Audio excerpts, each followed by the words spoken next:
या बेटा उस कन्या से विवाह कर लेता। खूब समझाया, माता पिता ने खूब समझाया, गुरु ने खूब समझाया, रिश्तेदारों ने मत कर, पर नहीं माना। किस्मत में लिखा था, कर लिया। और मालूम पड़े 2 साल बाद दोनों अदालत में फिर खड़े। अब हमें को रहना ही नहीं साथ।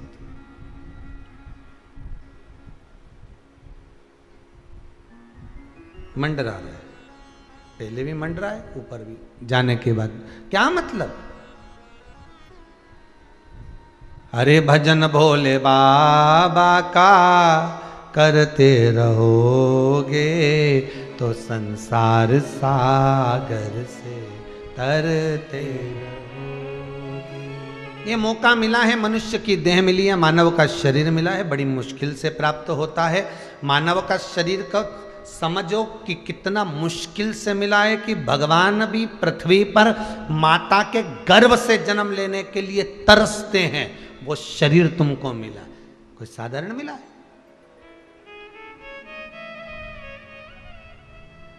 जब इस मनुष्य शरीर को पाकर कोई भगवान की कथा सुनता है ना, भगवान का भजन करता है ना, दान करता है, पुण्य करता है, संकीर्तन करता है ना, तो देवता उनको भी ईर्ष्या होने लगती है तुम्हारे भजन से कि इतना भजन कैसे कर रहा है, दान पुण्य कैसे कर रहा है, नाम जाप कैसे कर रहा है, नाम स्मरण कैसे कर रहा है, नाम कीर्तन कैसे कर रहा है।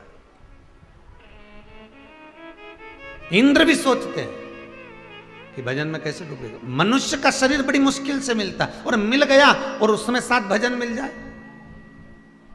उसके साथ में भजन मिल जाए, कथा मिल जाए, सत्संग मिल जाए, संकीर्तन मिल जाए, नाम स्मरण मिल जाए, बड़ा मुश्किल। पार्वती मैया ने सोच लिया कि पिताजी भगवान विष्णु से विवाह करना चाहते हैं। ये अपनी सहेली के साथ एक गुफा में प्रवेश कर गई, आई।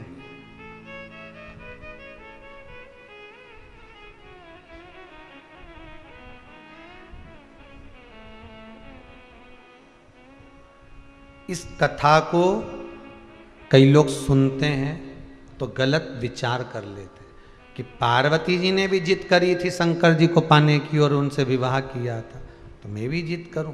नहीं, पार्वती शंकर को अपना पति बनाना चाहती थी, तुम ये संसार के व्यक्ति को अपना बनाना चाहती हो। उसमें और शंकर में अंतर है, हो समझ लेना जरा अच्छे से। शिव को पति बनाया, शंकर को अपना बनाया, तो भगवान शंकर उसे संसार में भटकाए नहीं, रोने नहीं दिया। और किसी व्यक्ति को अपना बनाओगे तो वो संसार में तुम्हें रोज रुलाएगा। प्रत्येक महीने 15 दिन, 20 दिन, 8 दिन में तुम्हारी आंख में आंसू आ ही जाएगा।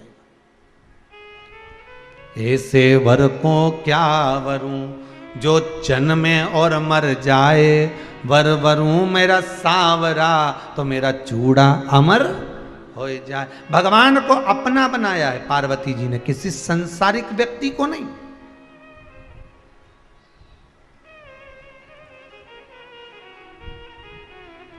अपना बनाया है तो भगवान को बनाओ, उसको अपना। भगवान को कभी एक बार प्रेम से तो कह दिया करो, हमारे 2 ही रिश्तेदार, एक हमारे भोले बाबा और दूजी गौरा रानी सरकार, हमारे 2 ही रिश्ते। तो रिश्तेदारी बनाना है तो उससे बनाओ, दुख भी आए तो सामने खड़ा हो जाए, सुख भी आए तो सामने खड़ा हो जाए, प्रेम, आनंद, करुणा और वात्सल्यता लुटाता रहे, वो शिव है। चली माता पार्वती वन में प्रवेश कर गई। वन में प्रवेश कर कर उन्होंने सुना था देवऋषि नारद के मुख से, पूर्व का भी भान था, ज्ञान था। बालू रेत का शिवलिंग बनाया। काय का शिवलिंग बनाया? बालू रेत, बालू का शिवलिंग बनाया। हरतालिका तीज की पूजन करने वाले को चाहिए कि बालू का, मिट्टी का शिवलिंग बनाना चाहिए। फुलेरा जो बनाया गया है ऊपर शंकर जी के ऊपर लटकाने के लिए, टांगने के लिए, उसके नीचे शिव, पार्वती, गणेश जी की सुंदर बालू की मूर्ति बना लेना चाहिए, पार्थिव लिंग का निर्माण कर लेना चाहिए। शिव की आराधना करना चाहिए।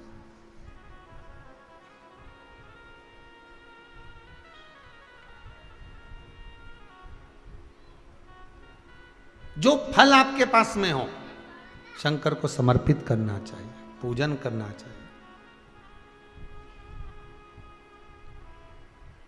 आराधना करो। सबसे पहली पूजन हरतालिका तीज की प्रदोष काल के अंतर्गत हो जाना चाहिए। शाम के समय पर प्रयास करा करो प्रदोष काल के समय पर पहली पूजन हो जाए तो ज़्यादा अच्छा। पर लोगों की आदत रहती है कि 8 बजे तक, 8:30 बजे तक, 9 बजे तक पहली पूजन करें, फिर दूसरी आराम से, फिर तीसरी, फिर आराम से, फिर चौथी। तो ऐसा सब अपने अपने हिसाब से। पर शास्त्र रीति कहती है कि प्रदोष का जो समय होता है, प्रदोष काल जो होता है, शाम का जो समय होता है, उस समय पर हरतालिका तीज की पहली पूजन हो, जिससे आपका स्मरण चित्त शंकर भगवान में उस घड़ी, उस पल, उस क्षण में आप शिव के हो जाएं और शंकर आपका हो जाए।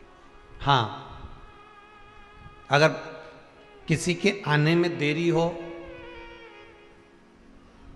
कोई आ नहीं पा रहा है, बहुत देरी हो रही हो, तो हरतालिका पूजन व्रत वर्णन करता है कि शिवलिंग का निर्माण, पार्वती जी की मूर्ति का निर्माण, गणेश जी का निर्माण और फुलेरा जो बनाया हुआ है, ये प्रदोष काल के पहले बंद कर तैयार हो जाना चाहिए। प्रदोष काल के अंतर्गत फुलेरा नहीं बनना, फुलेरा पहले बन जाना चाहिए। और बहुत विशेष बात ध्यान रखिए हरतालिका तीज की, कि शंकर जी का जो अपने स्वरूप बनाया है, पाटे में, थाली में, चौकी पर, चौरंग पर जो स्वरूप बनाया है, वो पहले नहीं रखना है। पहले क्या बांधना है? फुलेरा। पहले फुलेरा बांधिए, उसके बाद उसके नीचे शंकर जी को रखिए। कई घरों में पहले शंकर जी रख देते हैं, फिर निशाना मिला के कि पंखे से मिले के फिर फुलेरा।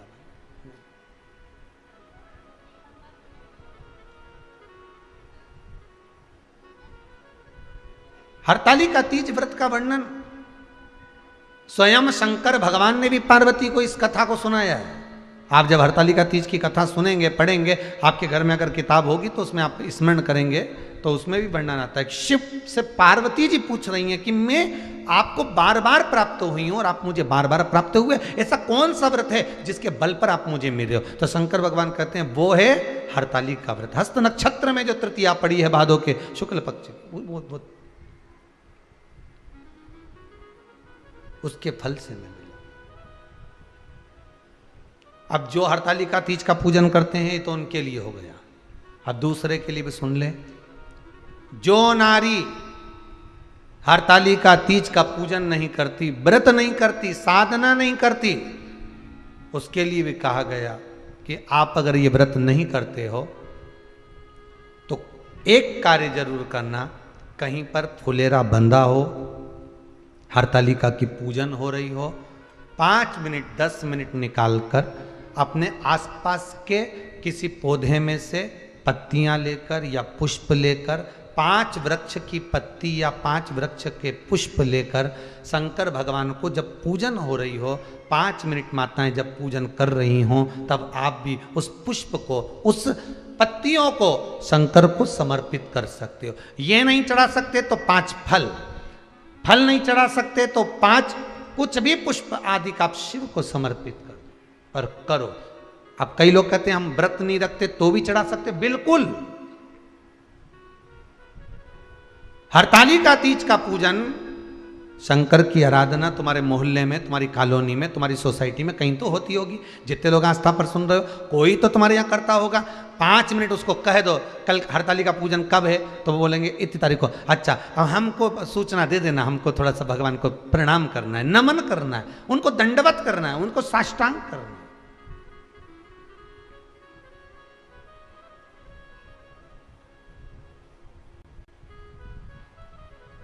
क्यों चढ़ाया जाता है, किस लिए चढ़ाना चाहिए? तो कहा कन्या स्त्री अगर मान लो हरतालिका का व्रत नहीं करती, पूजन नहीं करती, आराधना नहीं करती, तो वो कन्या, वो नारी, वो स्त्री, वो पुरुष कार्य तो बहुत करेगा, दुकान भी 4 चलाएगा, व्यापार भी बढ़ाएगा, पर संपदा को जोड़ नहीं पाएगा।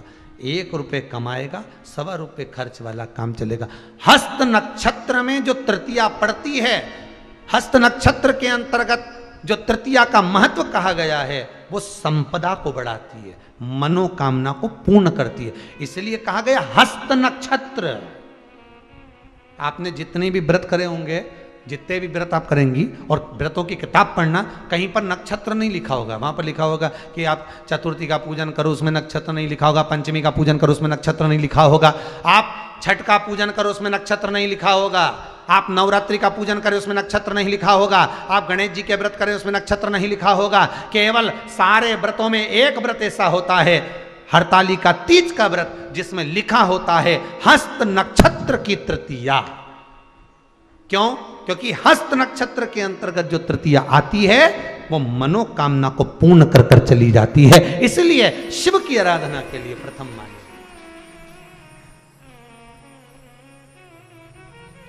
शिव स्मरण करा, कहीं हो रही है पूजन, हमारी ये 5 फल मैं भगवान को चढ़ा के आती हूं। अभी ढोलक की आवाज आई, मृदंग की आवाज आई। जब माताएं पूजन करती है तो रात्रि भर जागरण भी करती है ना, तो रात भर ढोलक पीट पीट के तो भजन गाती रहे। तांबा का हंडा तातो धरो पानी नीनाए बोला नवा। शिव जी भी सोचते हैं, भगवान भी बड़े प्रसन्न होते हैं। एक बात तो है माताओं, ये तो है कि जब हरतालिका का पूजन होता है ना, तो भगवान के ऊपर माताएं खूब सामान चढ़ाती, खूब सामान है, और थाली भर भर के लाती। ने मक्का भी लिया, ने भुट्टा लिया, ने ककड़ी लिया, ने नारियल, सब धरती जाए। शंकर और पार्वती नीचे दबे दबे, नीचे शिव पार्वती बड़े दबे, ऊपर से फुलेरा बंधा, इधर दिया लगा, अगरबत्ती लगाई, और चारों तरफ से माताएं घेर के बैठी। शंकर जी भगे कहां से? चारों तरफ से घेर के बैठी, और जो भगवान की पूजन करने में लगी, भगवान भी मन से अंदर विराजमान हुए। शंकर पार्वती दोनों बात करते रहते हैं। पार्वती जी शिव जी से कहती हैं, पूरी ककड़ी मेरे ऊपर धर दी है। शंकर भगवान बोले, चिंता मत कर, अब तो सुबह 4 बजे उठेगी, बैठी रहे। अब जब ये ठंडा करने जाएगी ना, विसर्जन करने, तभी हटेगा। हरतालिका पूजन बड़े प्रेम का विषय है, बड़े आनंद का विषय है। कल कोई माताएं कर रही थी, गुरुजी हरतालिका तीज पे मान लो हम कीर्तन नहीं करें और कथा सुने आपकी शिव पुराण की, तो कौन ने मना करा? बड़ा बड़ा प्रोजेक्टर लगा लो, कौन मना करेगा? बड़ी टीवी लगा लो और लगा लो शिव महापुराण की कथा, और जब पूजन करना है उस समय टीवी को बंद कर दो, आरती करो, पूजन करो, फिर चालू कर दो, सुनो कथा, कौन मना कर रहा है? रात्रि को हरतालिका तीज के दिन अपने अपने जितनी माताएं इकट्ठी हो, मन नहीं लगे कथा में मन लगाओ, उतनी देर शंकर की शिव महापुराण की कथा निकालो। कि व्रत कथा सुनना है कि गणेश कथा सुनना है, शिव महापुराण की कथा लगा के बैठ गए। जो चालू हुई तो थोड़ी थोड़ी देर में तुम कहीं चले भी गए, वापिस आओगे तो कम से कम 2-3 घंटा तुम्हारे कथा में मन लग तो जाएगा, और शंकर की कथा में मन लग जाए, जीवन का सबसे बड़ा आनंद है।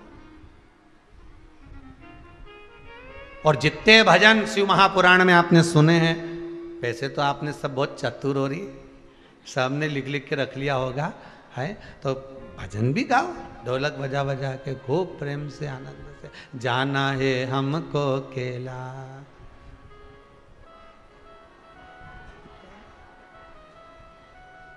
स्मरण करो, भजन करो, चित्त करो, धारण करो।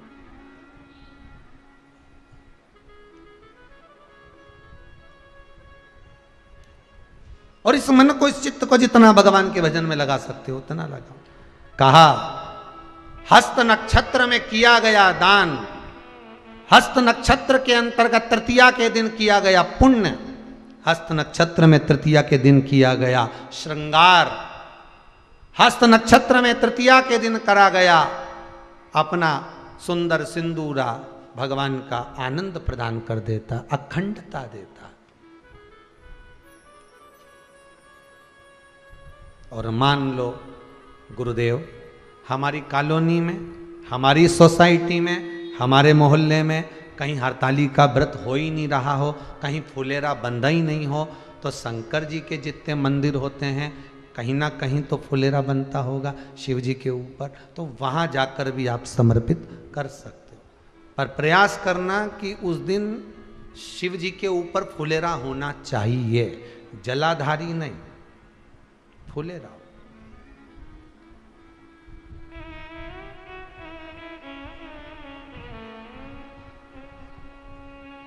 उस दिन फुलेरा बना, शिव का स्मरण कर।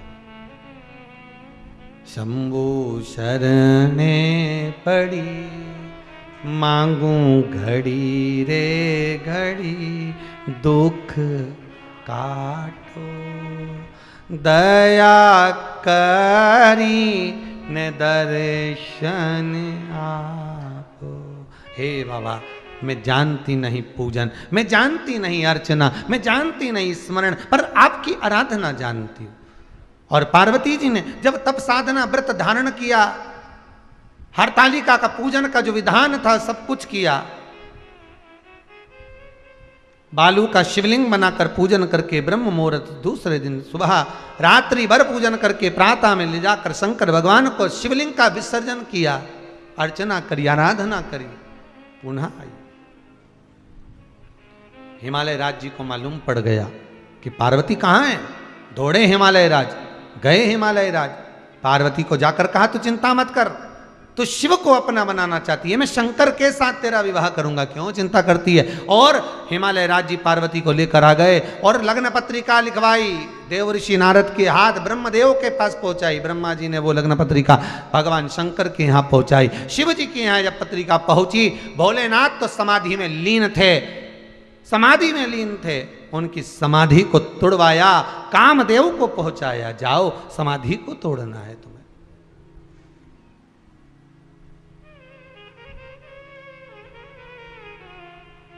सती के पति भगवान शिव हैं, रति के पति कामदेव हैं, दोनों साडू भाई हैं। व्यक्ति का जब अहंकार आता है तो कोई अपना ही तोड़ के जाता है।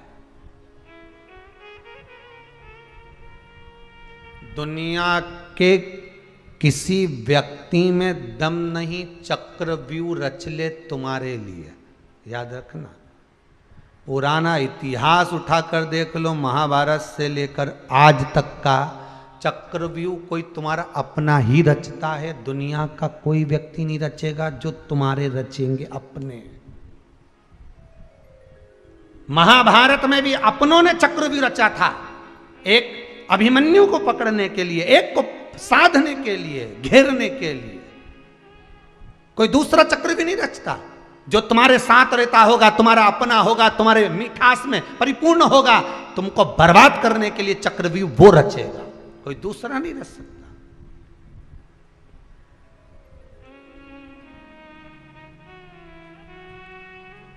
इतिहास गवाह, बचिए, संभालिए। उसी तरह व्रत टूटता कब है? व्रत आपने करा, अचानक कब टूट गया? जब कोई अपना पोता पोती नाती रिश्तेदार आया, लो दादी मुंह में, तुरंत उसने एक टॉफी देखे चले गया, तुम्हें ध्यान ही नहीं रहा आज तुम्हारी एकादशी थी। जब मुंडा में टॉफी चली गई तब याद आई एकादशी थी। अब छोरा ने खिला दी, मैं कहीं करूं, अभी गई भी शरीर मुंडा में लेके कुल्ला भी करके आई, पानी भी सब ढोल की आई, पर अब वो अपने ही था, प्रियता था, इसने ही था, टॉफी चली गई, प्रियता है। पत्रिका गई ब्रह्मदेव के पास, ब्रह्मा जी ने पत्रिका हिमालय राज के यहां से जो आई थी शिव जी को कही, समाधि टूट गई। कामदेव स्वयं रति के पति हैं, शंकर सती के पति हैं, समाधि टूट गई।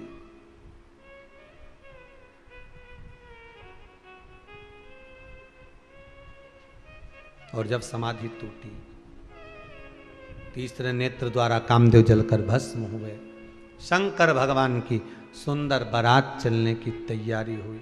शिव दूल्हा बने हैं, पार्वती दुल्हन बनी। चलिए मां, दूल्हे को हमारे यहां कहते हैं बना, दुल्हन को कहते हैं बनी।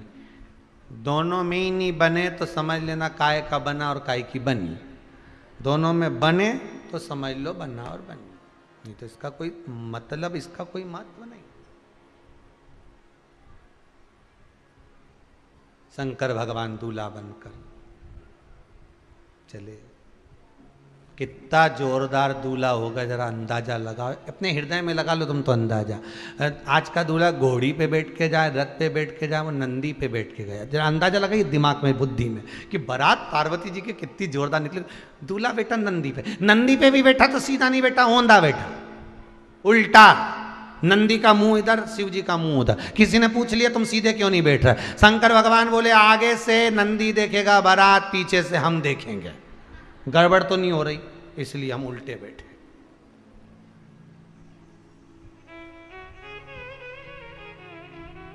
अच्छे अच्छे ब्यूटी पार्लर वालों को सूचना दी गई कि इनके केस